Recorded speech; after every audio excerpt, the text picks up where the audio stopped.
হাইকোর্টের নির্দেশে তালাতলাতে ভাঙা হলো বিজেপির কার্যালয়, গ্রেপ্তার বেশ কয়েকজন বিজেপি কর্মী। আদালতের নির্দেশে ভেঙে ফেলা হলো বিজেপি কার্যালয়, কাজে বাধা দেওয়ার অভিযোগে পুলিশের হাতে গ্রেপ্তার বেশ কয়েকজন বিজেপি কর্মী।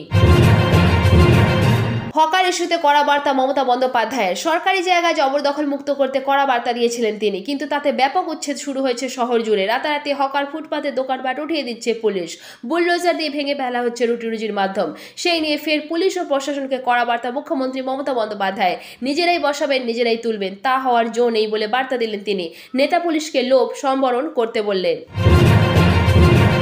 নিটের প্রশ্ন ফাঁস মামলায় সিবিআইয়ের হাতে ফের গ্রেপ্তারি। পাটনা থেকে আরও দুজনকে গ্রেপ্তার করল সিবিআই সূত্রে দাবি করা হয়েছে প্রশ্ন ফাঁসে সরাসরি যুক্ত তারা।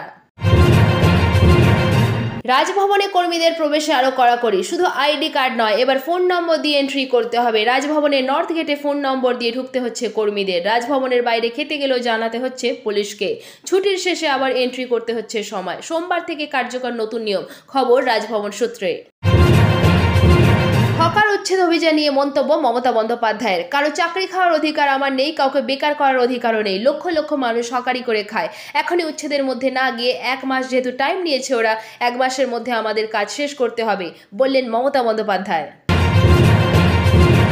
নেট কেলেঙ্কারি নিয়ে উত্তেজনা ছড়ালো দিল্লিতে। ডাক্তারি প্রবেশিকা থেকে ইউজিসি নেট অনিয়ম দুর্নীতির ভুরি ভুরি অভিযোগ সামনে এসেছে। পরীক্ষা করানোর দায়িত্বে থাকা ন্যাশনাল টেস্টিং এজেন্সি এবং কেন্দ্রীয় সরকারের ভূমিকা নিয়ে প্রশ্ন উঠেছে সর্বত্র।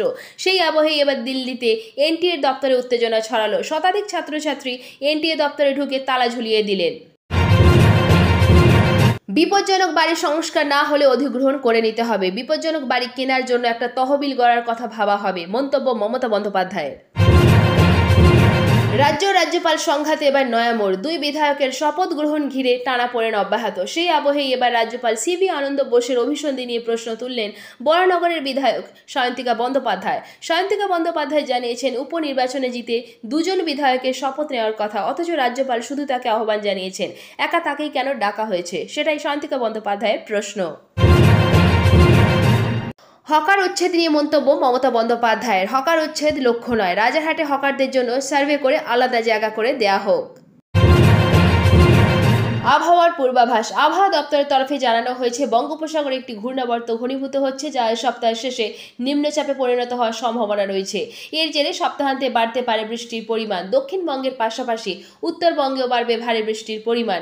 হাওয়া অফিসের তরফে জানানো হয়েছে, আগামীকাল আবহাওয়ার পরিবর্তন হবে, বৃষ্টির সম্ভাবনাও বাড়বে। আগামী 2 দিন দক্ষিণবঙ্গ জুড়ে নিবিড় বৃষ্টির সম্ভাবনা। বিক্ষিপ্তভাবে ভারী বৃষ্টির সম্ভাবনা দক্ষিণবঙ্গের বেশ কিছু জেলাতেও। ভারী বৃষ্টিপাত হতে পারে উত্তর ও দক্ষিণ 24 পরগনা, নদিয়া এবং মুর্শিদাবাদ। অন্যদিকে উত্তরবঙ্গের উপরের দিকের 5 জেলায় ভারী বৃষ্টি চলবে। জলপাইগুড়ি, আলিপুরদুয়ার, কোচবিহার, দার্জিলিং, কালিম্পং, জলপাইগুড়িতে জেলায় ভারী বৃষ্টি চলবে।